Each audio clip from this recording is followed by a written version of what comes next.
Bonjour à tous. Alors, il n'y a qu'une solution pour être en bonne santé, il n'y a qu'une solution pour vraiment s'en sortir quand on a un problème, c'est de comprendre la réalité. La réalité, c'est quoi? Ce sont des cellules. Comment les cellules s'épanouissent? Elles s'épanouissent par notre manière de manger, par notre manière de respirer et par celle de penser. Penser son cœur et penser la société. Donc manger, eh bien, voilà, des fruits, privilégier des fruits, des légumes. Si vous buvez de l'alcool, du café, si vous mangez de la viande, etc., ne jamais culpabiliser, de veiller à toujours, si on peut, prendre des produits de qualité et locaux. Ce qu'il faut savoir aussi, c'est que il y a deux choses importantes. Il y en a qui se nourrissent pas forcément très bien et qui vivent longtemps, et pas forcément en très mauvaise santé, même si au bout 95 ans, 100 ans, ça commence à être compliqué. Il y en a qui mangent très bien, qui font de leur méditation, etc., et qui meurent d'un cancer rapidement. Donc, enfin rapidement. Plutôt en tout cas que d'autres qui ont une mauvaise hygiène. Donc, il y a un facteur psychologique qui est évidemment important. Mais ce facteur psychologique dépend aussi de la situation dans laquelle nous sommes. Or, aujourd'hui, et plus le temps passe, plus notre société doit apprendre à se réorganiser. Et c'est pourquoi manger de la viande, c'est pas qu'une histoire de cellules, c'est aussi le fait qu'on consacre beaucoup de terres à l'élevage, euh, et, et ces terres sont polluent. Privilégier des fruits et des légumes locaux, c'est non seulement bon pour la santé, mais bon pour son environnement et bon pour l'économie. Voilà, évidemment, bien mâcher, boire régulièrement de l'eau, et si vous pouvez faire des infusions de temps en temps, voilà, le citron, le gingembre, voilà, mais vous pouvez faire vos recherches. Je ne suis pas un expert de la nutrition, je me suis juste nourri de toutes les informations de bon sens qui subsistent dans la littérature ou sur Internet. La respiration, je vous ai montré l'exercice de respiration. Je vais vous mettre un exercice de yoga en ligne. Alors cet exercice de yoga en ligne, il faudra le faire plus doucement que la manière dont il est présenté, parce qu'en ligne, il est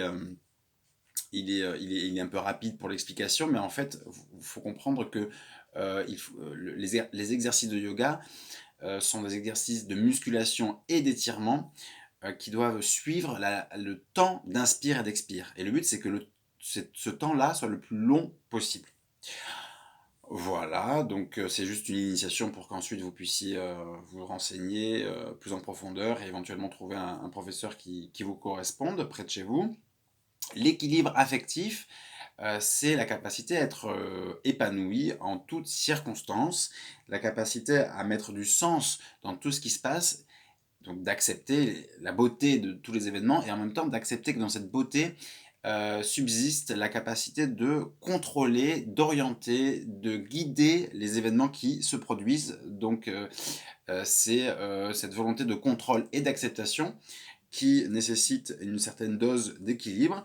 Et en fait, quand on associe l'amour à la sexualité, on a tendance à dissocier, à créer un déséquilibre, puisqu'en fait l'amour c'est uniquement la volonté de créer de l'harmonie. Et l'harmonie est générée par le fait de placer la psychologie au cœur de nos relations, que ce soit entre humains ou avec tout ce qui nous entoure.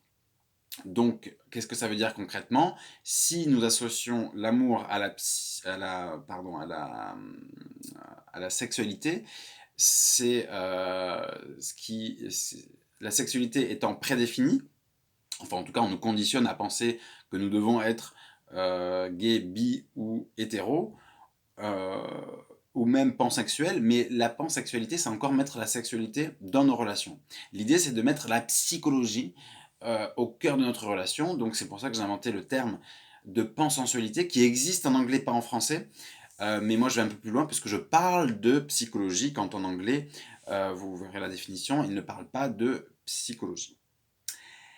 La psychologie, c'est tout simplement l'envie de créer de l'harmonie à partir de valeurs, de projets et d'une réciprocité dans la relation.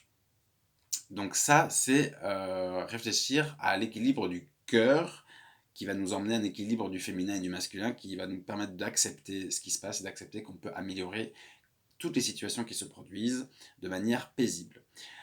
Et enfin, la société. Penser la société, c'est tout simplement inviter un maximum d'acteurs, de voisins, de proches à participer à des sensibilisations à l'aménagement du territoire. Le site internet étant une pré-sensibilisation, une véritable sensibilisation, c'est être au contact des acteurs, débattre. À la fin de chacun de ces débats généraux sur la gestion territoriale, vous allez pouvoir indiquer les territoires et les thématiques qui vous intéressent, afin que vous puissiez suivre les comités de pilotage des différentes thématiques et des différents territoires, avec évidemment les comités aussi de liaison entre les différents territoires et entre les différentes thématiques. Chacun de ces comités va être une base de données pour analyser les territoires, les ressources, les besoins et les solutions éventuelles, de telle sorte à ce que chaque citoyen puisse participer à ces projets.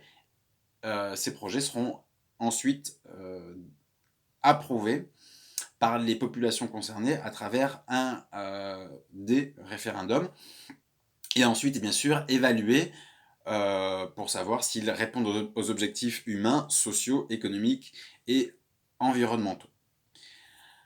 Je vous remercie de votre attention et vous souhaite une agréable journée.